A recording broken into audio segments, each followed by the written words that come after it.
Olá, pessoal. Eu sou Larissa, integrante do PET Saúde e Interprofissionalidade, e o vídeo de hoje é sobre gestação de alto risco.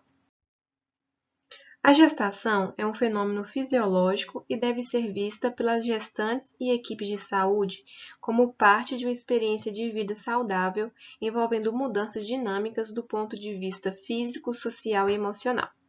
Entretanto, trata-se de uma situação limítrofe que pode implicar risco tanto para a saúde da mãe quanto para a do feto, e há um determinado número de gestantes que, por características particulares, apresentam maior probabilidade de evolução desfavorável. São as chamadas gestação de alto risco. Sendo assim, gestação de alto risco é aquela na qual a vida ou a saúde da mãe, ou do feto ou do recém-nascido têm maiores chances de serem atingidas que as médias da população considerada. Em 2017, o Brasil registrou a razão da mortalidade materna de 64,5. A mortalidade materna e perinatal continua ainda muito elevada no Brasil, incompatíveis com o atual nível de desenvolvimento econômico e social do país.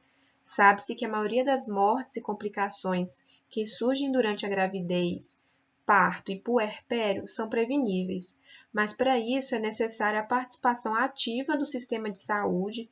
Vários países em desenvolvimento já conseguiram obter excelentes resultados na melhoria dos seus indicadores por meio de ações organizadas, amplas, integradas e com uma cobertura abrangente, utilizando tecnologias simplificadas e economicamente viáveis. Em relação à estruturação da rede para atender às gestações de alto risco, é dever do governo federal, por meio do Ministério da Saúde, assim como os estados e municípios, desenvolverem estratégias com o objetivo de organizar o sistema de atenção à gestação, parto e puerpério, visando uma assistência hierarquizada, integralizada, no sentido de cumprir os princípios constitucionais do SUS.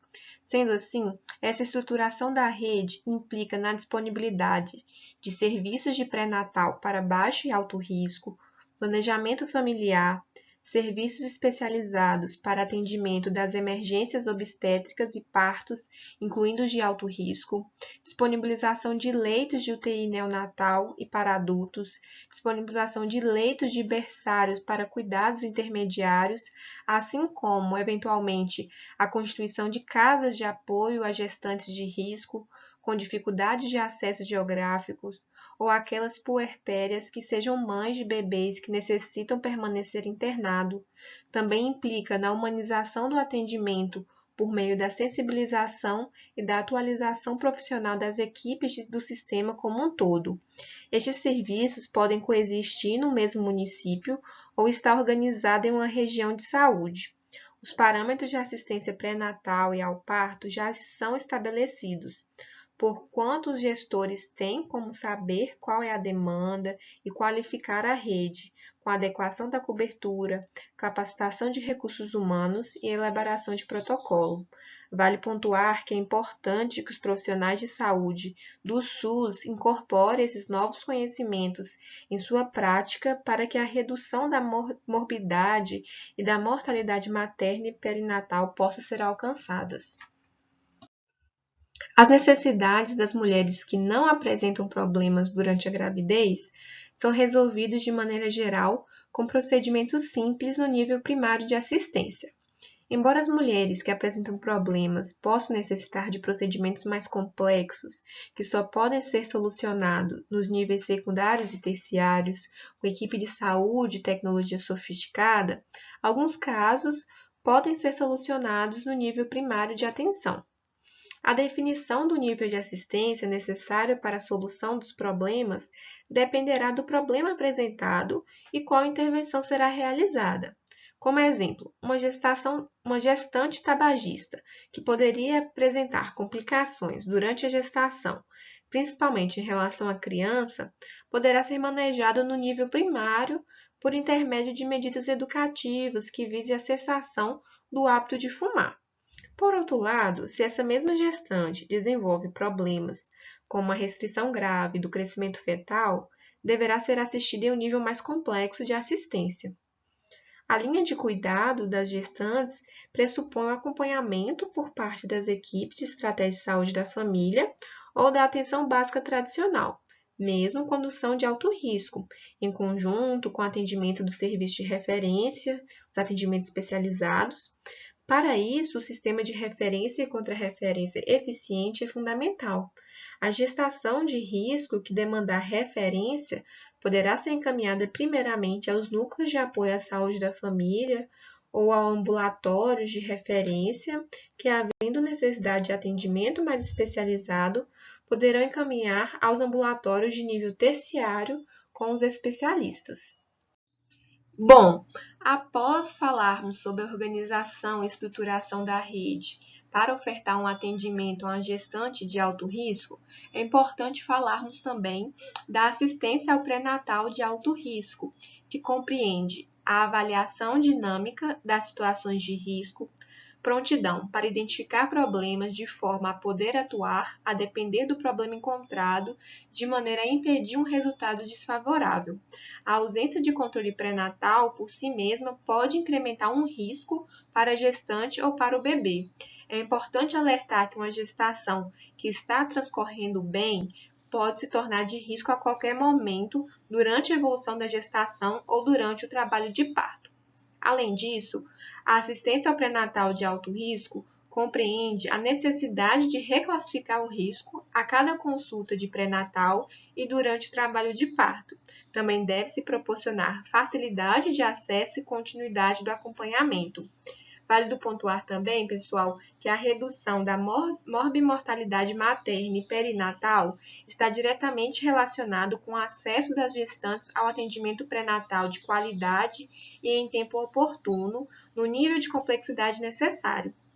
Por isso, é necessário que estados, municípios organizem a rede de atenção obstétrica que contemple todos os níveis de complexidade, com definição dos pontos de atenção e responsabilidades correspondentes. Antes de abordarmos as principais complicações da gestação de alto risco, é importante tratarmos dos fatores de risco. Os fatores de risco para a gestação de alto risco, eles podem ser caracterizados como fatores de risco antes da ocorrência da gravidez e no decorrer da gestação. Então, primeiramente, vamos elencar os marcadores e fatores de riscos gestacionais presentes anteriormente à gestação de alto risco. Ele se divide em 3 grupos: os individuais e sociodemográficos, história reprodutiva anterior e condições clínicas pré-existentes. Com relação ao primeiro grupo, que compreende as características individuais e complicações sociodemográficas desfavoráveis, temos a idade maior que 35 anos, a idade menor que 15 anos, a altura menor que 1,45 m, um peso pré-gestacional menor que 45 kg e maior que 75 kg, anomalias estruturais do órgão reprodutivo, situação conjugal insegura, conflitos familiares, baixa escolaridade, condição ambiental desfavorável, dependência de drogas ilícitas e ilícitas, hábitos de vida como fumar, o uso de álcool, exposição a riscos ocupacionais como estresse, esforço físico, carga horária, rotatividade de horário, exposição a agentes físicos, químicos e biológicos. Com relação à história reprodutiva anterior, temos o abortamento habitual, morte perinatal explicada ou inexplicada, história de recém-nascido com crescimento restrito ou mal formado, parto pré-termo anterior, esterilidade, infertilidade, intervalo interpartal menor que 2 anos ou maior que 5 anos, nuliparidade e grande multiparidade, síndromes hemorrágicas, síndromes hipertensivas, diabetes gestacional, cirurgia uterina anterior. Com relação às condições clínicas pré-existentes, temos a hipertensão arterial, cardiopatias, pneumopatias, nefropatias, endocrinopatias, hemopatias, epilepsia, doenças infecciosas, doenças autoimunes, ginecopatias e neoplasias.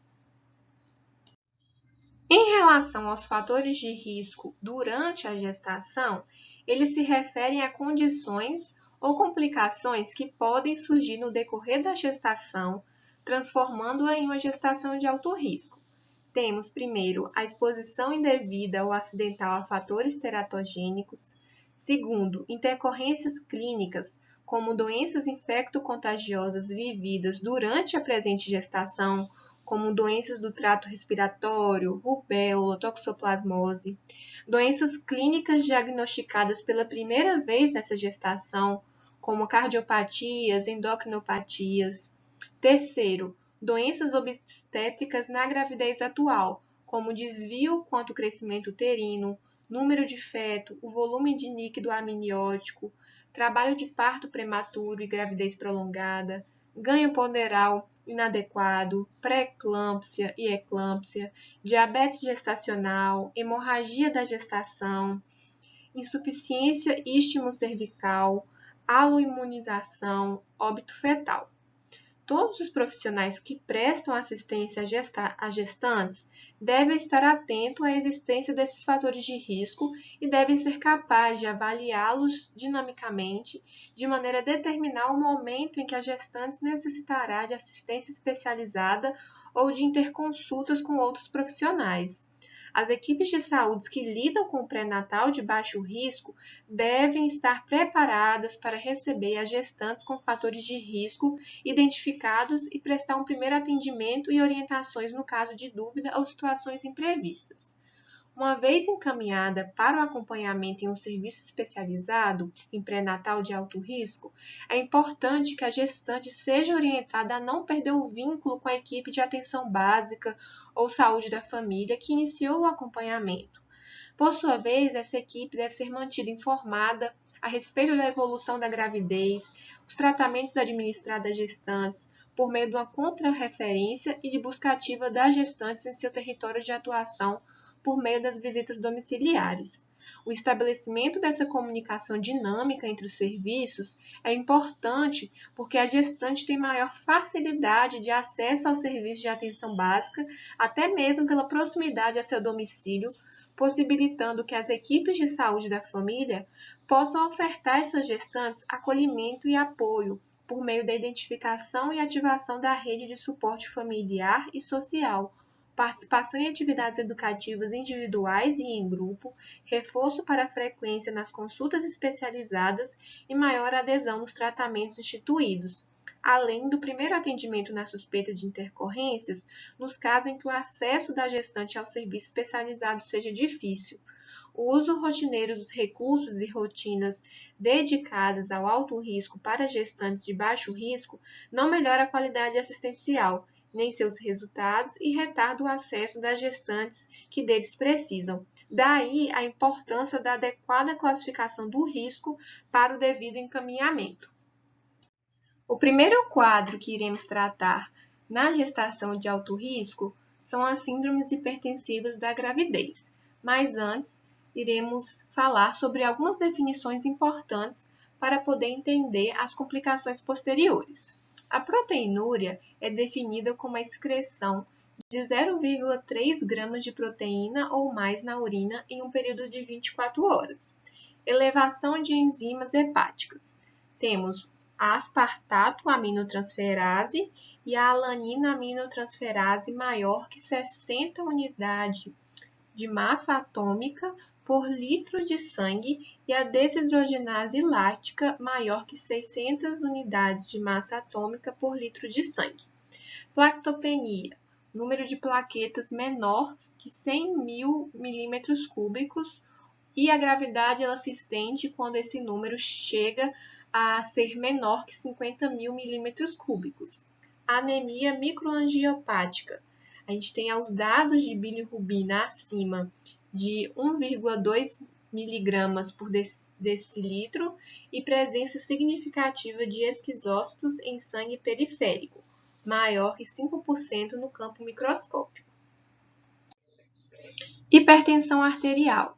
Pressão arterial igual ou maior que 140 por 90 milímetros de Hg, baseado na média de pelo menos duas medidas. Como é o modo correto de aferir a pressão numa gestante? A pressão arterial ela deve ser mensurada com a gestante sentada, com o braço no mesmo nível do coração e com manguito de tamanho apropriado.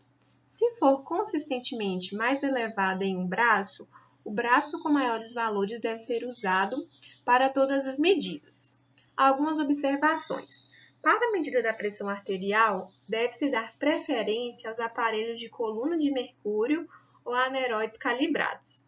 Os aparelhos automáticos, os digitais, só devem ser utilizados se forem corretamente validados para o uso em pré-eclâmpsia. Dentro do quadro das síndromes hipertensivas da gravidez está a pré-eclâmpsia, que consiste na hipertensão que ocorre após a 20ª semana de gestação, acompanhada de proteinúria, com desaparecimento até a 12ª semana após o parto. Na ausência de proteinúria, a suspeita se fortalece quando o aumento da pressão aparece acompanhado por cefaleia, distúrbios visuais, dor abdominal, plaquetopenia e aumento de enzimas hepáticas. A presença de aumento rápido de peso, edema facial ou outros sintomas sugestivos da doença requer uma monitoração mais rigorosa da pressão arterial e a detecção de proteinúria. Se a pressão começar a aumentar, a gestante deve ser reavaliada dentro de 1 a 3 dias, assim que tiver o diagnóstico. A conduta dependerá da gravidade e da idade gestacional. A pré-eclâmpsia é classificada em leve ou grave de acordo com o grau de comprometimento. Considera-se grave quando presente um ou mais dos seguintes critérios: pressão arterial diastólica igual ou maior que 110 mm de Hg, proteinúria igual ou maior que 2 gramas em 24 horas, oligúria menor que 500 ml por dia ou 25 ml por hora, níveis séricos de creatina maiores que 1,2 mg por decilitro, sinais de encefalopatia hipertensiva, como cefaleia e distúrbios visuais, dor epigástrica ou no hipocôndrio direito, evidência clínica e ou laboratorial de alguma coagulopatia, plaquetopenia, que é o número de plaquetas menor que 100.000 milímetros cúbicos, aumento de enzimas hepáticas e de bilirrubinas, presença de exócitos em esfregaço de sangue periférico. Outros sinais que podem sugerir o diagnóstico são acidente vascular cerebral, sinais de insuficiência cardíaca ou cianose e presença de restrição de crescimento intrauterino e ou oligohidrômio. Para melhor entender a conduta e tomada de decisões na pré-eclâmpsia, esse slide posterior vai trazer bem detalhado por meio de um fluxograma. Nesse primeiro slide, é com as decisões na pré-eclâmpsia de comprometimento leve. As gestantes com pré-eclâmpsia leve, de preferência, devem ser hospitalizadas para avaliação diagnóstica inicial e mantidas com dieta normossódica e repouso relativo. Caso essa gestante ela encontre-se, com um número de semanas menor que 40, deve-se realizar a admissão hospitalar por 1 ou 2 dias. Nessa admissão hospitalar, deve ser realizada uma avaliação das condições maternas, como controle da pressão arterial de 4 em 4 horas, o peso diário, pesquisa de sintomas de iminência de eclâmpsia, se está tendo cefaleia frontal ou occipital e se essa cefaleia ela persiste, distúrbios visuais, dor epigástricas ou no hipocôndrio direito, a menção da proteinúria de 24 horas, hematócritos e plaquetas 2 vezes por semana, provas de função renal e hepática de 1 a 2 vezes por semana, corticoides, caso essa gestante está com um número de semanas menor que 34. Também deve-se realizar uma avaliação das condições fetais, como a contagem de movimentos fetais diariamente, avaliação do crescimento fetal, avaliação do líquido amniótico, cardiotocografia basal do feto. Caso essas condições materno-fetal não estejam comprometidas, então faz apenas um acompanhamento ambulatorial semanal. Se essas condições estiver comprometida, a indicação é que se realize o parto pela via apropriada. Caso a gestante se encontre com 40 semanas ou mais, a antecipação do parto é o único tratamento definitivo para a pré-eclâmpsia. No caso de diagnóstico de pré-eclâmpsia grave, deverá ser internada, solicitado alguns exames de rotina e avaliar as condições materno-fetal. Se a idade gestacional for maior ou igual a 34 semanas de gestação, deve ser preparada para a interrupção da gestação.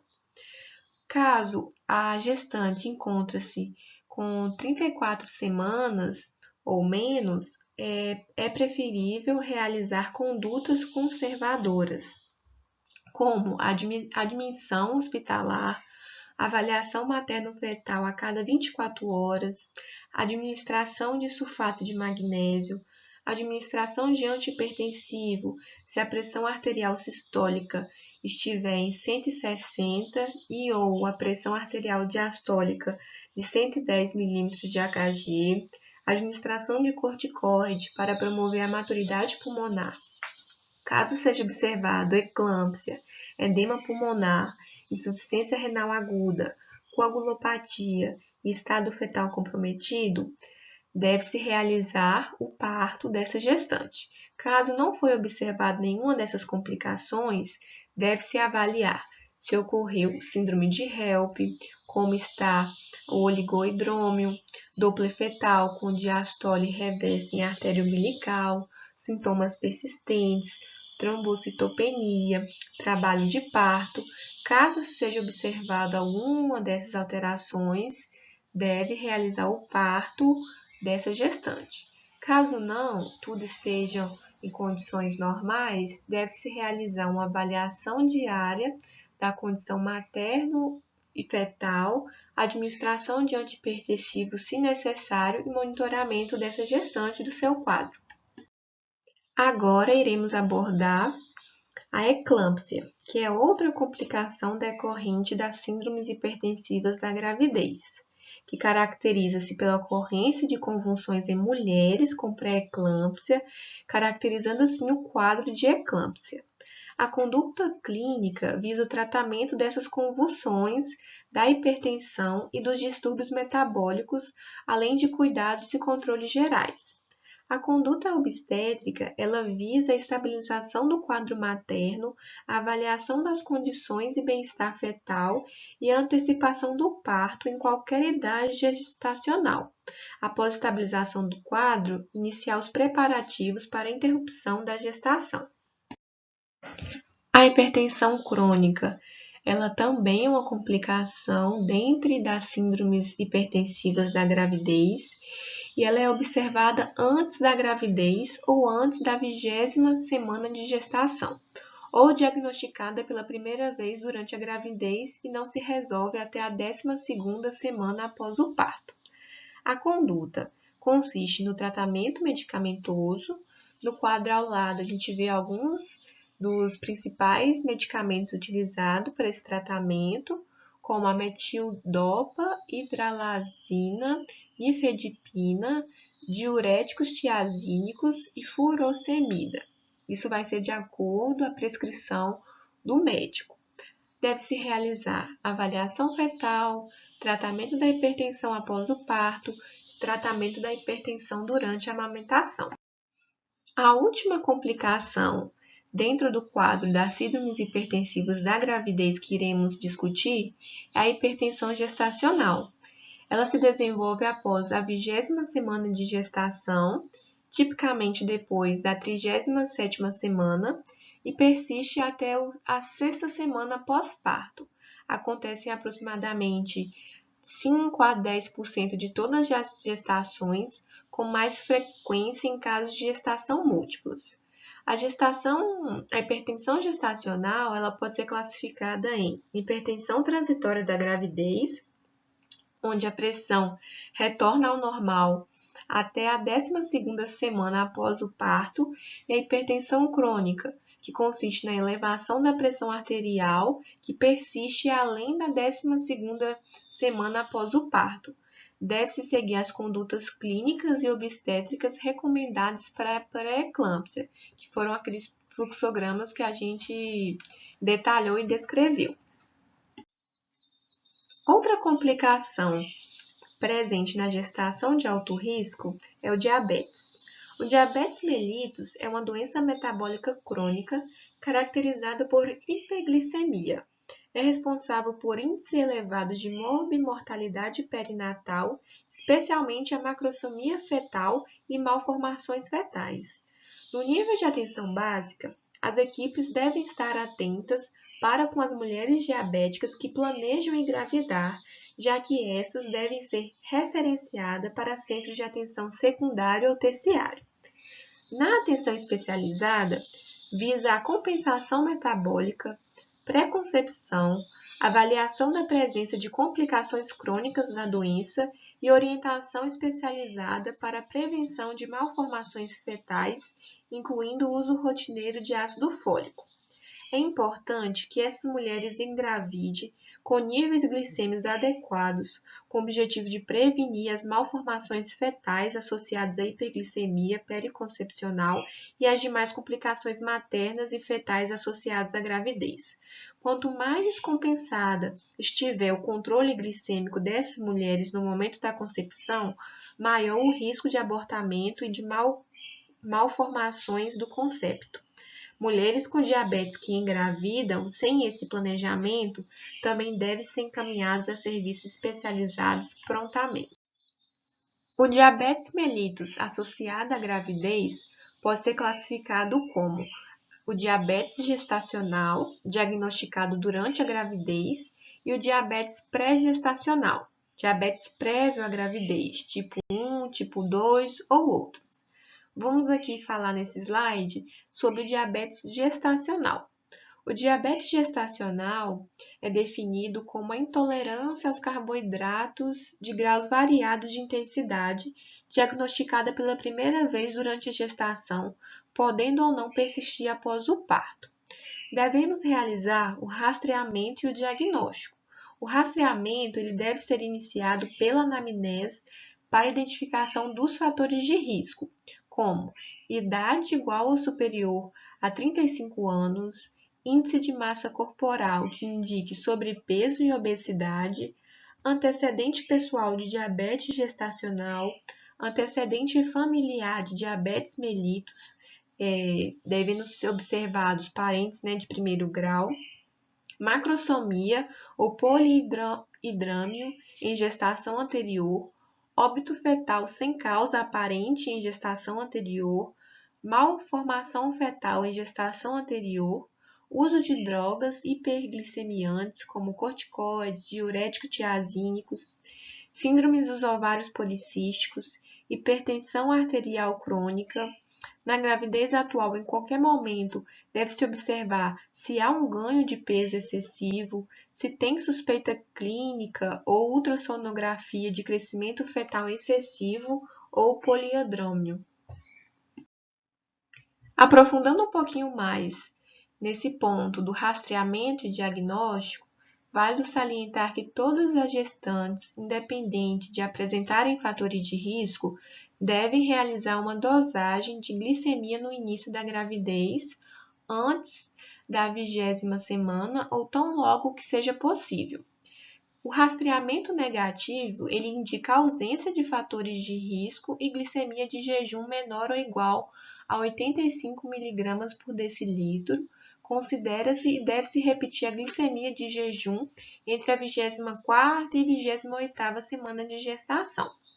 Já o rastreamento positivo são aquelas gestantes com nível de glicose plasmática de jejum igual ou superior a 85 mg por decilitro e ou na presença de qualquer fator de risco para diabetes gestacional.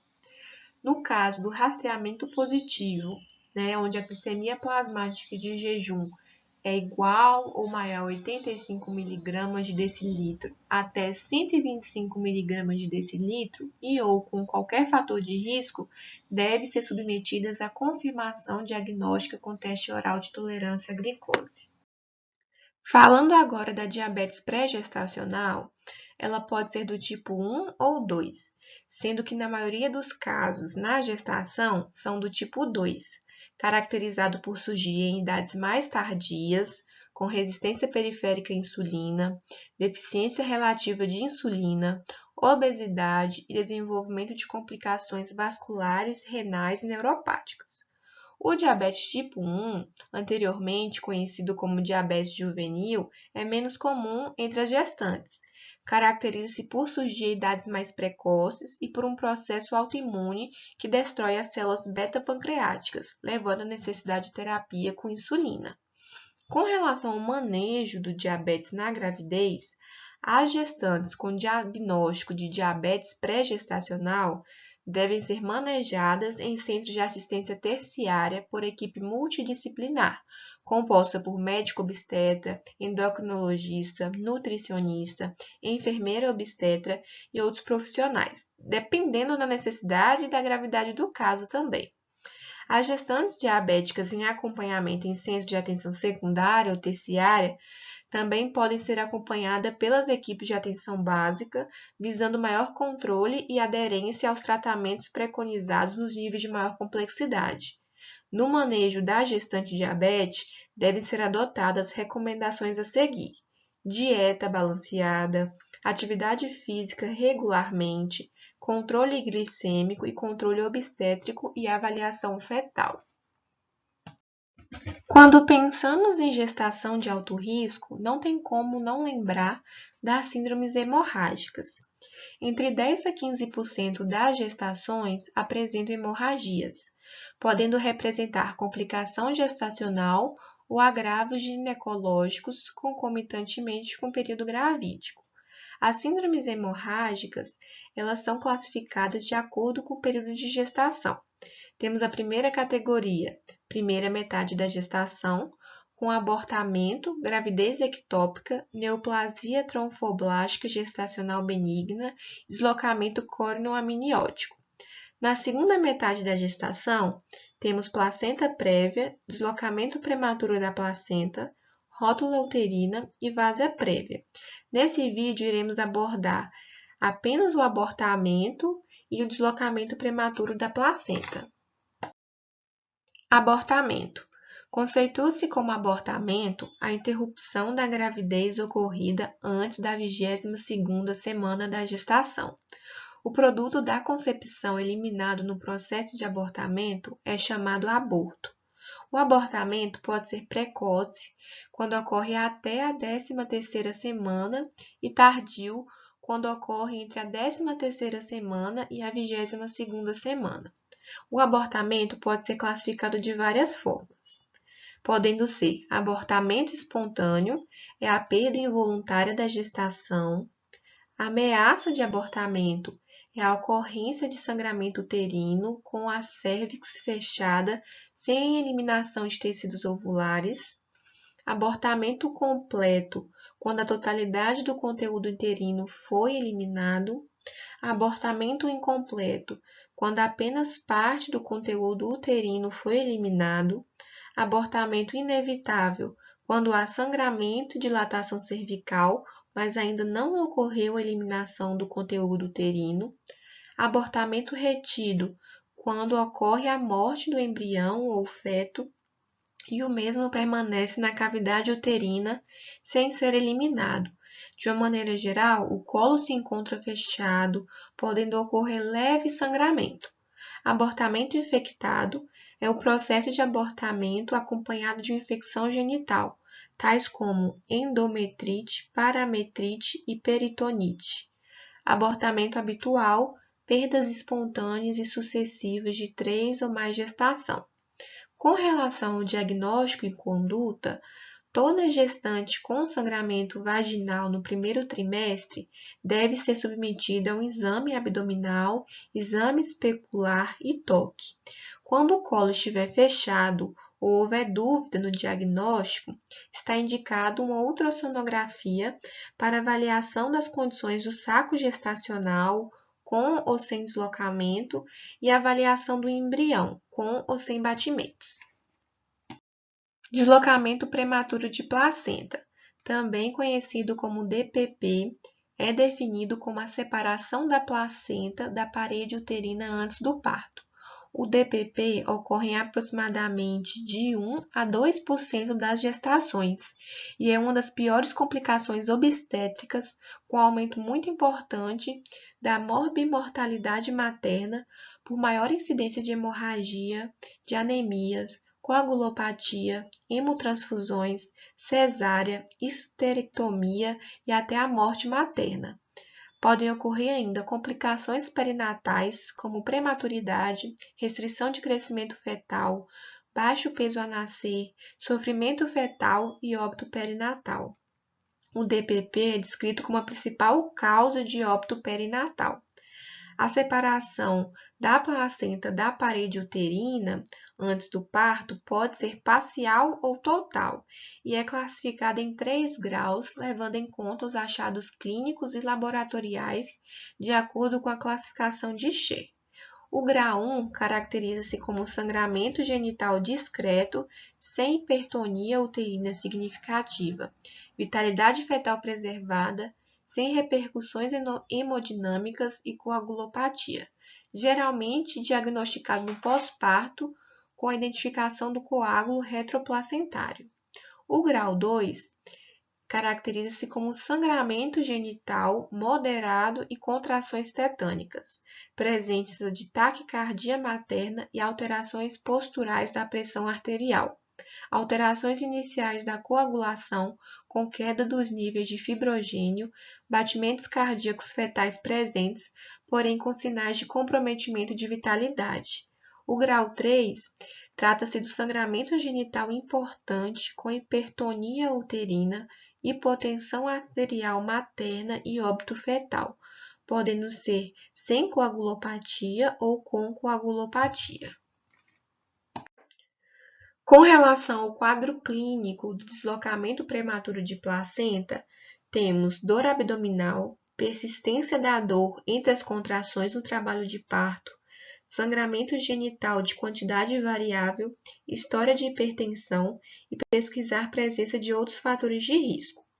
Já no exame físico do DPP, tem-se o ABC da reanimação, vias aéreas pérvias, padrões de respiração e circulação. Sinais vitais: observar taquicardia e alterações de posturas da pressão. Exame obstétrico: medida da altura uterina, BCF, hipertonia uterina. Monitoração fetal, padrão não tranquilizador, palpação abdominal, contrações tetânicas. O diagnóstico da DPP é exclusivamente clínico. Para fechar esse tópico, iremos detalhar o fluxograma de conduta no deslocamento prematuro de placenta. O tratamento ele dependerá do grau de deslocamento, se é grau 1, 2 ou 3, que se reflete no estado hemodinâmico materno e da vitalidade fetal. No grau 1, o diagnóstico geralmente é feito no pós-parto, portanto, não houve repercussões maternas ou fetais com a indicação para o parto vaginal. No grau 2, o parto vaginal é possível, se iminente, desde que a vitalidade fetal esteja preservada e não haja comprometimento hemodinâmico materno. O trabalho de parto deve ser em franco progresso. A miotomia deve ser realizada assim que possível, pois irá diminuir a pressão intrauterina com escoamento do líquido amniótico, diminuindo tanto o sangramento do leito placentário quanto a passagem para a circulação materna de tromboplastina. Deve ser monitorado o estado hemodinâmico, derivados se necessário. O débito urinário deve ser monitorado e mantido em 30 ml por hora e o hematócrino acompanhado e mantido acima de 30%. Se a evolução do trabalho de parto não for rápida e favorável, se houver instabilidade materna ou sofrimento fetal, ainda no grau 2, a cesárea deve ser realizada imediatamente. Em caso do feto estar sem vitalidade, no grau 3, o parto vaginal é aconselhável. Deve-se adotar os mesmos cuidados de monitoração materna do ponto de vista hemodinâmico e do estado de coagulação. Apesar da hipertonia uterina em alguns casos de DPP maciço, o útero pode se tornar hipotônico, sendo necessário o uso de oxitocina. Essa deve ser usada com critérios e constantes monitoração. Antes de realizar a cesárea, onde houver possibilidade, deve ser feita transfusão de concentrado de glóbulos, reposição de placentas e plasma fresco congelado. Para finalizar, iremos falar um pouco sobre gestações múltiplas. A presença de 2 ou mais fetos na cavidade uterina define a gestação gemelar. A incidência desse tipo de gestação tem aumentado graças a alguns fatores predisponentes, entre os quais a maior frequência e o maior resultado dos procedimentos em reprodução humana assistida e a gestação em idade mais avançada. Gestações múltiplas estão associadas ao aumento da mortalidade perinatal, notadamente resultado do maior número de recém-natos prematuros e de baixo peso. Também determinam a maior frequência de malformações fetais, assim como alterações de vascularização e de quantidade de líquido amniótico.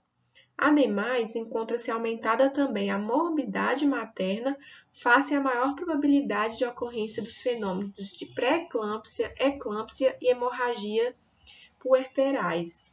Qual seria a conduta, então? A melhor conduta consiste no controle ultrassonográfico da gestação gemelar, que deverá ser periódico, idealmente mensal no terceiro trimestre. A diferença de peso superior a 25% entre os fetos, independente da coroamniosidade, está associada a maior risco de morte perinatal. A avaliação do colo por via transvaginal pode identificar gestantes com maior risco para parto pré-termo. As consultas pré-natais devem ser mais frequentes no intuito da vigilância máxima ao bem-estar da mãe e dos conceptos, notadamente no que tange à ameaça de parto prematuro. A via de parto da gestação gemelar deve ser cuidadosamente avaliada face ao risco aumentado de complicações materno-fetais. Bom, pessoal, se vocês gostaram das informações trazidas aqui no vídeo e querem saber mais, busque o Manual Técnico de Gestação de Alto Risco do Ministério da Saúde. Ele está disponível no Google para download de forma gratuita. Lá você irá encontrar todas as complicações e suas respectivas condutas referentes à gestação de alto risco. Chegamos ao fim do nosso vídeo e ele é uma produção do Programa de Educação pelo Trabalho para a Saúde, com foco na interprofissionalidade, da Universidade Federal de Juiz de Fora, campus Governador Valadares, em parceria com o Centro Estadual de Atenção Especializada de Governador Valadares. Segue as nossas referências. Muito obrigado pela atenção. Curte o nosso vídeo e compartilhe com seus colegas.